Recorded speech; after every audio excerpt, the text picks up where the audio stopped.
Do you want to know how to start the ketogenic diet? How to get into ketosis and start burning your own body fat for fuel? Yes! How to have a lot of energy and mental clarity for the entire day? Lee, I got this. That's the beauty of ketosis and the ketogenic diet. 0 to 100, nigga, real quick. Welcome to the channel, my name is Siim, and in this video I'm going to explain you how to start the ketogenic diet step by step.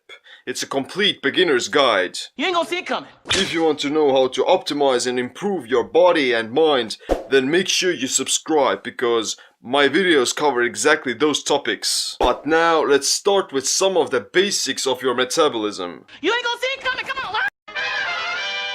So, your body can use different fuel sources for energy. Glucose is the molecule of carbohydrates and it gets stored in the body as glycogen. Fatty acids can be found in dietary fat and you either burn them off as energy or store them in the adipose tissue. Protein consists of amino acids that are essential building blocks for your body, but protein itself can't be stored inside the body. You only need a certain amount of protein per day for maintaining muscle mass, and what you don't need right away has to be converted to glucose before you can store it. Converting protein to glucose is a whole nother topic, but it's quite relevant when trying to maintain ketosis. It won't happen by eating too much protein. It happens when your body actually feels the need to do it. Gluconeogenesis is driven by demand, not by supply. All excess calories, whether that be from carbohydrates or fat, get converted into triglycerides and they're stored in your adipose tissue for backup. If you're in a caloric deficit, you'll take those same triglycerides and burn them for energy. It doesn't matter what type of food you eat. If you eat too much calories, then they will still end up as triglycerides in your adipose tissue.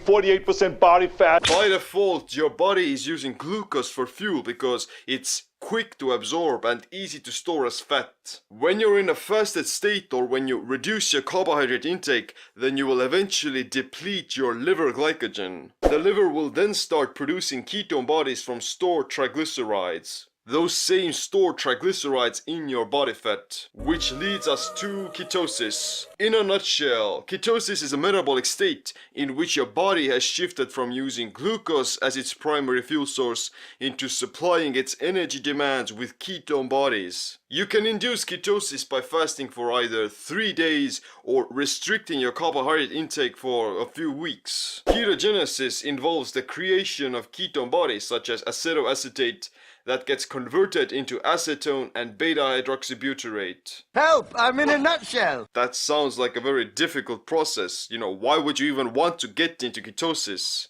Because it's awesome. There are many benefits to this state. Ketones produce 25% more energy than glucose. Glucose metabolism causes more oxidative stress and free radical production, which can speed up aging and cause damage to the mitochondria. The ketogenic diet mimics the physiology of fasting, which makes it superior for blood sugar and insulin stabilization. It's easier to burn fat and lose weight on keto. Your energy levels throughout the day are constant and you won't experience the ups and downs of insulin. You will also experience improved endurance and physical performance thanks to burning your own body fat for fuel. The ketogenic diet has a lot of positive benefits on your health, such as higher HDL cholesterol, lower triglycerides and reduced inflammation. You'll have greater mental clarity and clearer thinking because your brain has access to energy 24/7. And you'll have reduced hunger at the expense of increased satiety, which makes it again extremely good for weight loss and improved cognition.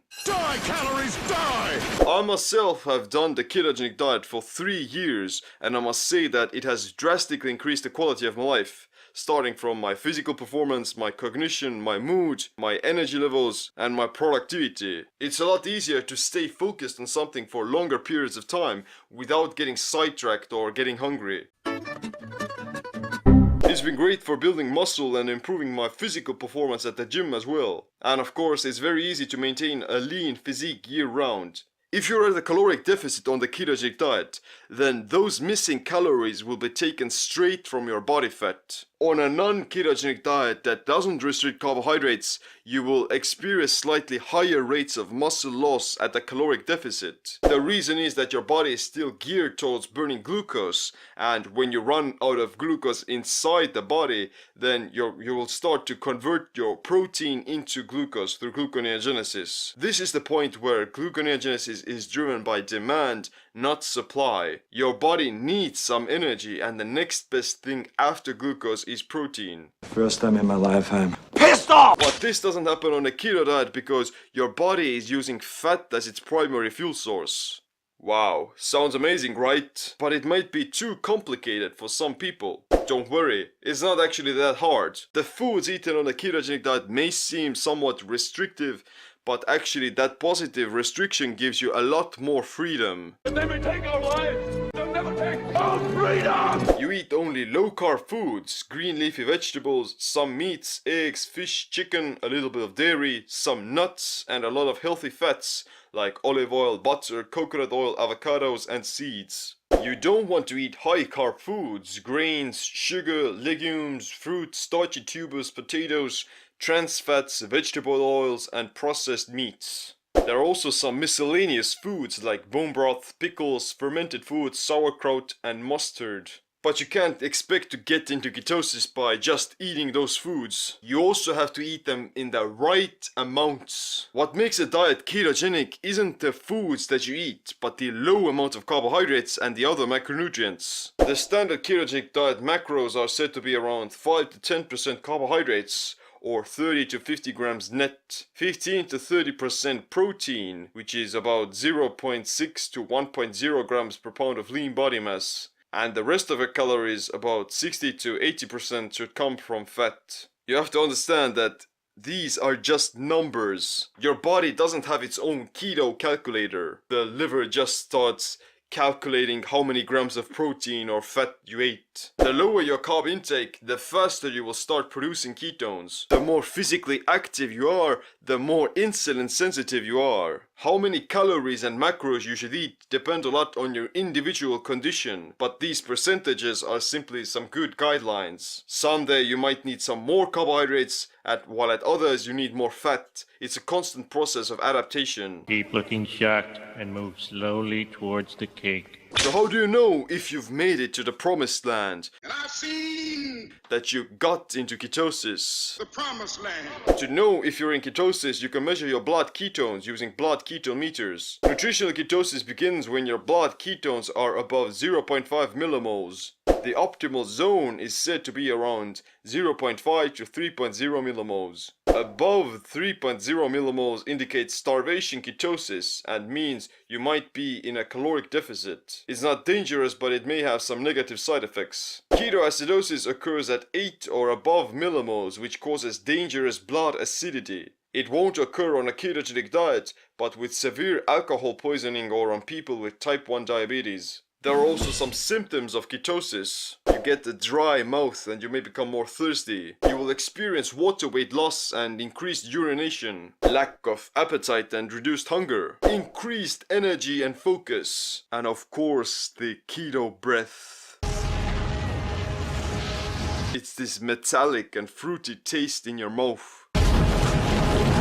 But it's not all sunshine and rainbows. You may also experience the keto flu. The keto flu is basically some withdrawal symptoms from carbohydrates. Headaches, dizziness, fatigue, lethargy, brain fog, and poor performance at the gym. Now wait a minute. What is this thing? I thought ketosis was amazing. What's going on here? I thought you just had energy all the time. All bullshit! Yes, it's true that the initial periods of keto adaptation can be quite difficult because your body is going through an energy crisis. Think about it, you're living in a modern world, you're used to eating several times per day, and you don't have the reference experience of using your own body fat for fuel. Evolutionarily, ketosis is our survival mechanism for going through periods of famine. But in the modern world, we rarely tap into our fat-burning pathways, which is one of the biggest reasons why you would want to do the ketogenic diet at least once to reignite these pathways in your metabolism. The reason you get the keto flu is that you're losing a lot of electrolytes. Add more sodium to your foods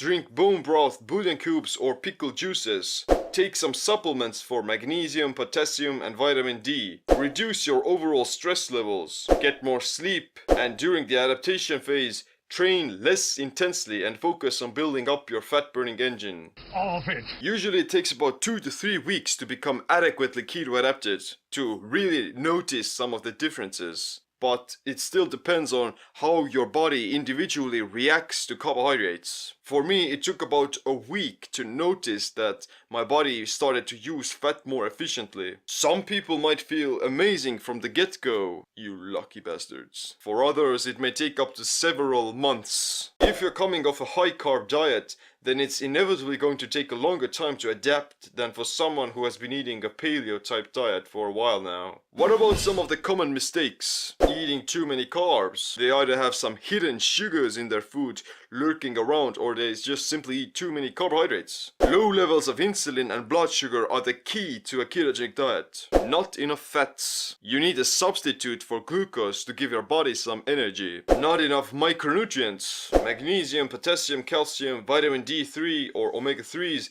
they are needed for successfully doing any diet. And one of the biggest mistakes is eating the wrong foods, like unhealthy fats, overcooking meats, or heating oils. Most importantly, you need a lot of patience and commitment to do the ketogenic diet as a long-term thing. The benefits of proper keto adaptation, they begin to emerge only after a few months. After years of doing the ketogenic diet, I still notice some new aspects to this ketosis thing. Like I can go for longer periods without food and my physical performance is still functioning as if I'm consuming carbohydrates. The longer you do the ketogenic diet, the better your body becomes at burning fat.